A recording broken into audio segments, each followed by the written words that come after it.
प्रिय विद्यार्थियों, जैसा कि आपको ज्ञात है, बिहारी ने श्रृंगारिक पदों के साथ नीति के पद भी लिखे हैं और भक्ति के पद भी लिखे हैं। भक्ति के पदों में उन्होंने श्री कृष्ण की वंदना की है, उनकी आराधना की है, उनसे निवेदन किया है कि उनका वो कल्याण कर दे। कई बार वह उपालंब भाव में भी आ जाते हैं। पिछले कालांश में भी आपने देखा। आज भी ऐसे पद हैं जिनमें वो श्री कृष्ण के सामने अपना निवेदन कर रहे हैं। 32वां पद देखें आप। बिहारी कहते हैं कि समय पलट पलटे प्रकृति, कौन तजे निज चाल, भो अकरुण करुणा करो, इहि कुपुत कलिकाल। प्रकृति में नित्य परिवर्तन होते हैं, नए नए परिवर्तन होते हैं और समय पलटने पर व्यक्ति भी अपनी अपनी चाल बदलता रहता है। यह प्रकृति का नियम है। इसी को संकेत करते हुए बिहारी कहते हैं कि प्रकृति के जब नित्य नवीन परिवर्तन के साथ अपने आराध्य के बदल जाने पर चिंता जता रहे हैं कि संसार में भी जब व्यक्ति का काम निकल जाता है तो आराध्य बदल देता है। तो है श्री कृष्ण। यह प्रकृति का नियम है कि हमेशा कुछ न कुछ बदल जाना। समय बदल जाने पर स्वयं प्रकृति अपने रंग रूप और आकार प्रकार को बदल देती है। फिर मनुष्य की तो बिसात ही क्या, वह तो प्रकृति के साथ ही चलता है।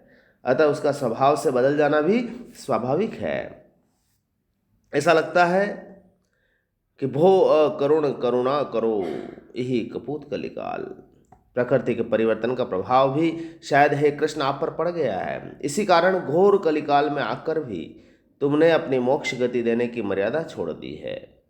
आप कैसे छोड़ सकते हैं, मुझे बड़ा आश्चर्य हो रहा है। मुझ अकरुण सांसारिक प्राणी पर अपनी करुणा आपकी नहीं बरस रही है। इससे तो मुझे ऐसा ही लग रहा है कि आपने भी उसी प्रकृति के नियम को पालन कर लिया है और मेरा उद्धार नहीं हो पाया। यही कपूत कलिकाल।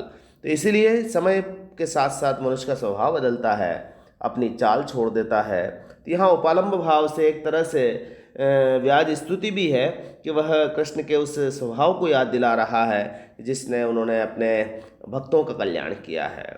और अपने आप को वह बिहारी एक विनम्र भाव से कह रहा है कि मैं तो घोर कलयुग का कुपुत्र हूँ और मेरे आप स्वामी हैं, तो आपका दायित्व बनता है कि आप मेरा कल्याण करें। व्यंग भी है इसमें, उपालंब भी है, तीक्ष्णा भी है, मोक्ष प्राप्ति का भाव भी है। और यह कितने अच्छी लोकोक्ति के प्रकृति के साथ मनुष्य का स्वभाव भी परिवर्तनशील है। यह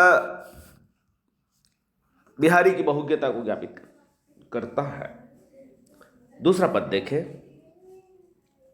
कि थोरे गुण रिजते, बिसराई वह बानी, तुम हूँ कान मनो भय, आज काल के दानी।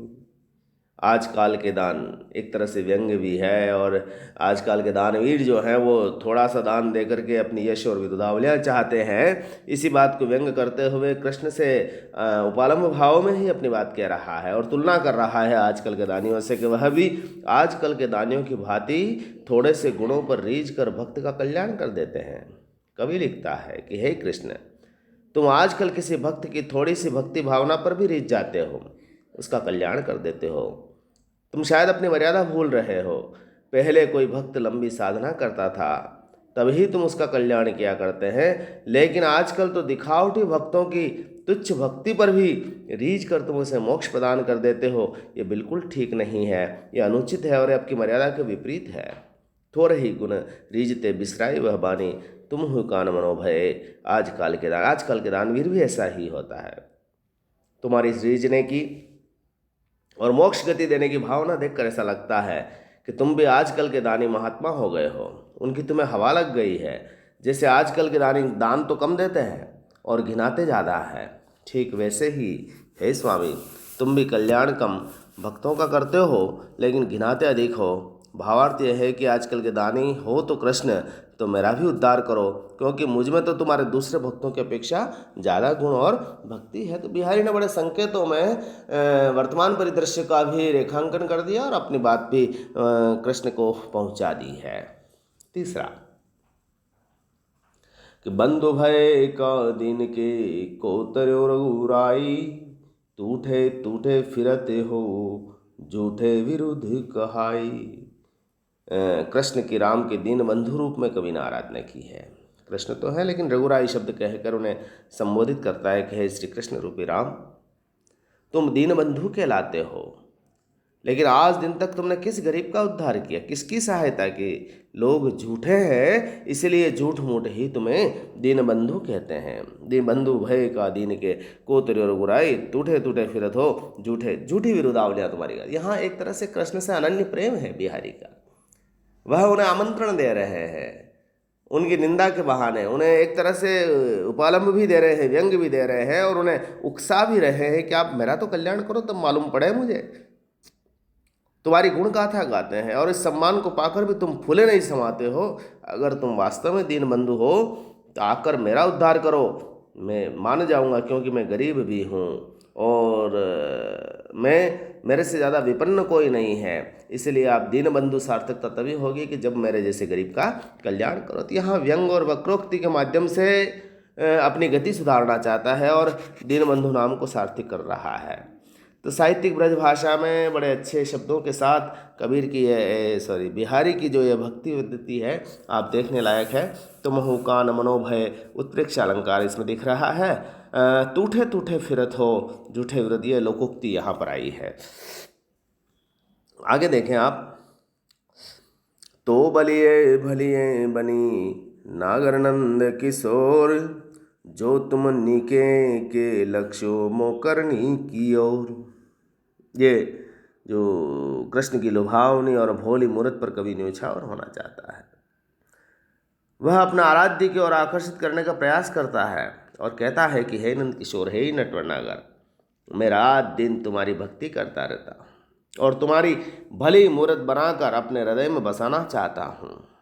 ते बलिए भलिए बनी नागर नंद किशोर, हे नागर, मेरा सब कुछ तुम्हारी भोली लगने वाली सूरत पर न्योछावर है। इसलिए हे नंद किशोर, मेरी भक्ति और मेरे कार्यों की तरफ तुम थोड़ा सा ध्यान दो और मेरी गति तो जे तुम नीके के लक्ष्य थोड़ा सा मेरी तरफ ध्यान दीजिए और मेरी करनी की ओर ध्यान दे, ताकि मेरा कल्याण हो सके। मैं आप ही पर आकर्षित हूँ, मैं आप ही की ओर झुका हुआ हूँ, मेरा आपके अलावा कोई नहीं है। यहाँ पर मनोहारी रूप सौंदर्य है कृष्ण का, वह वर्णन हो रहा है। इसी तरह से अगला भी मनोहारी रूप कृष्ण के सौंदर्य पर है कि शीस मुकुट कटि काछनी कर मुरली उर्माल, यही बानक मोमन सदा बसु बिहारी लाल।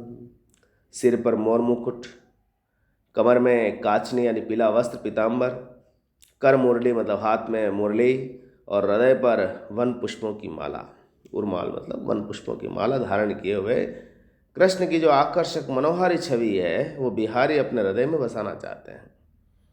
कहते हैं कि यही बानक मोमन सदा बसु, यही बानक, यही छवि मेरे मन में हमेशा बसी रहे। कौन सी छवि? हे भगवान, हे कृष्ण, मेरी इच्छा है कि तुम अपने सिर पर मोर पंखुड़ियों से बना हुआ मुकुट धारण करे हुए हों, कमर में पीताम्बर धारण किए हुए हों, हाथों में मधुर मुरली को धारण करके बजाते हुए हों और हृदय पर वन पुष्पों की विशाल माला धारण किए हुए हों।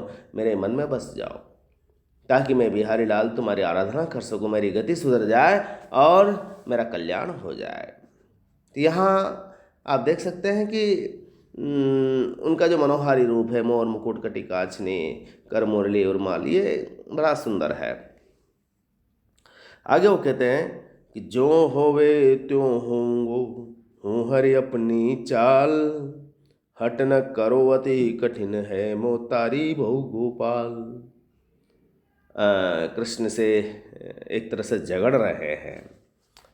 वो कह रहे हैं कि आप मेरा कल्याण कीजिए, परोक्ष रूप से कह रहे हैं, प्रत्यक्ष रूप से भी कह रहे हैं।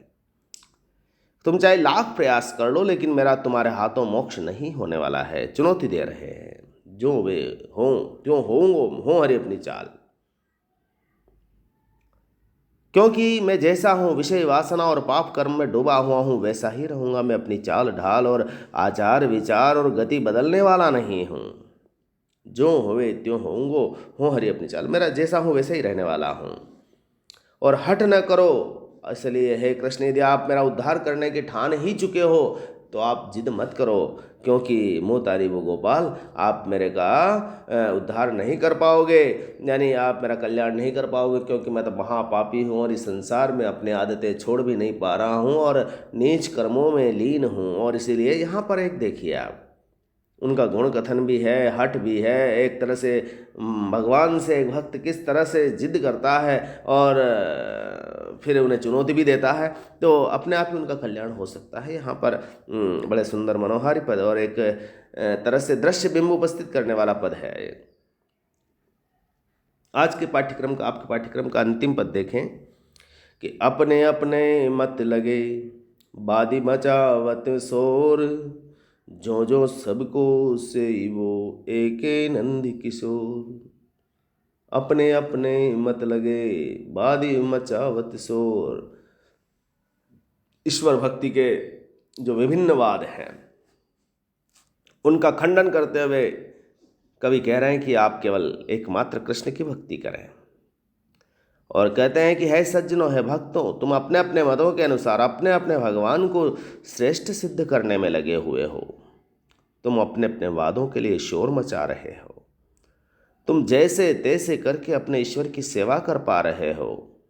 अतः है सज्जनों, अपने अपने वादों को छोड़कर कृष्ण की शरण में आओ, उनकी आराधना करो और निर्वाण प्राप्त करो। अपने अपने मत लगे बादी मचाओ शोर, जो त्यों सबको सेवो, क्योंकि संसार में यदि कोई कल्याण करने वाला है तो वह नंद किशोर ही है।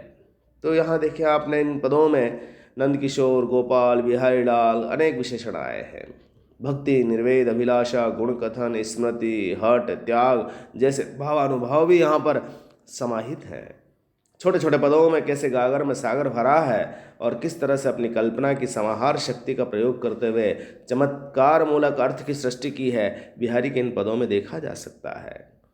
तो आपने बिहारी को देखा, बिहारी के पदों को देखा, बिहारी के भावों को देखा, तो आप बिहारी भक्ति, नीति और श्रृंगार के अद्भुत कवि हैं। इस आधार पर प्रश्न की विवेचना करें, अथवा बिहारी ने गागर में सागर भरा है, उनके कथन में कल्पना की समाहार शक्ति है, इस आधार पर बिहारी की विवेचना करें, बिहार के काव्य सौंदर्य का मूल्यांकन करें इन पदों के आधार पर।